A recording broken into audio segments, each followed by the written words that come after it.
এই যে ড্রাগন। বাগানের শুরুর দিকে আচ্ছা এর চেয়ে তো বড় তো আর সাইজ হবে না, তাই না?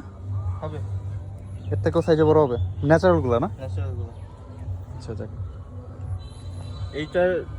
এইটা যে জাতের, হুম। এই জাতের ফল এতটুকুই হবে, মানে এর থেকে একটু বড় হবে, সামান্য কিছু বড় হবে, 300-350 গ্রামের মতো হবে।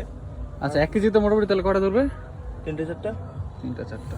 আবার কিছু কিছু ফল আছে যেটা 1 কেজি হবে, ওইগুলো আমার একটা ডিমান্ড আছে মার্কেটে। ওই যে মাটির নিচ দিয়ে সবগুলা হ্যাঁ, নয়া রয়েছে। এই যে দুইটা রেলি মাটির সাথে লাগানো, ওই পাশে আরো আছে। কোন দিক দিয়ে যাবো? সোজা যা, দেখতে পারবেন। এর মধ্যে কি বৃষ্টির পানি পড়ে নাই নাকি? হ্যাঁ, পড়ছে। কালার হচ্ছে এরকম ড্যাম হয়ে গেছে।